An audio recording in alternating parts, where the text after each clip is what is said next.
Hello, you look thin. Thank you. Ozempic? Yep.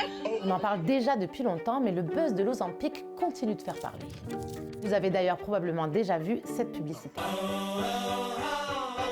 Dans les dernières années, l'Ozempic est devenu le produit miracle préféré des célébrités et en 2024, c'est plus d'1 million de Canadiens qui ont eu une prescription d'Ozempic. Parmi eux, des diabétiques de type 2, mais pas que. C'est sûr que pour les diabétiques, c'est un médicament qui a changé un peu la donne. Ça fait partie de la panoplie des médicaments qui ont été introduits. Là. Mais oui, l'Ozempic a fait une différence. C'est vraiment important que les diabétiques soient les premiers, si on est en pénurie, à avoir accès à ce médicament-là. Mais si le médicament peut aider d'autres maladies ou d'autres personnes d'une façon ou d'une autre, en estime de soi, en perte de poids, en mobilité, peu importe, je pense ils devraient eux aussi avoir accès à ça. Si on a longtemps reproché au buzz de l'Ozempic de priver les médicaments aux diabétiques, les études prouvent que l'Ozempic peut faire perdre du poids. Alors la recherche évolue sur le diabète et l'Ozempic et suggère maintenant un vrai changement dans les modes de consommation. Il y a des patients qui nous disent que ces médicaments-là ont transformé leur vie dans un sens transformation positive. Je connais des patients qui sont retournés au travail, qui sont plus heureux et qui ont vu réduire leur risque de complications d'une façon spectaculaire avec ces médicaments-là. C'est un médicament comme on en voit tous les 10 ans qui change littéralement la pratique pour ça.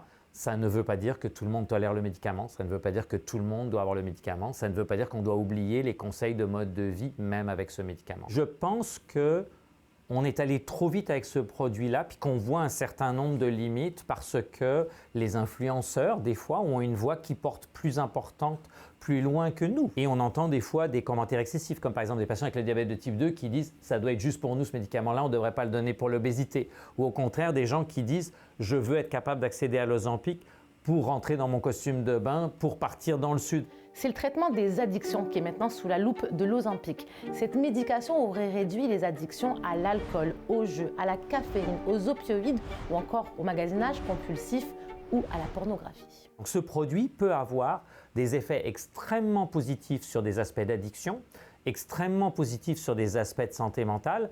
On peut aussi voir l'inverse. Il y a plus de bénéfices que d'inconvénients.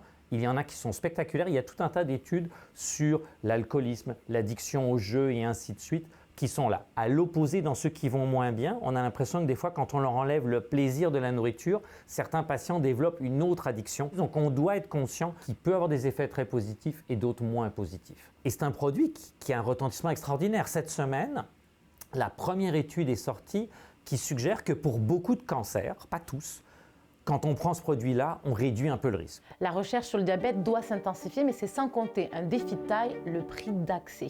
L'entreprise Sandoz devrait donc implanter un générique et donc moins cher de l'Ozempic au Canada en 2026. À Montréal, Lila Mouche pour Novo Info.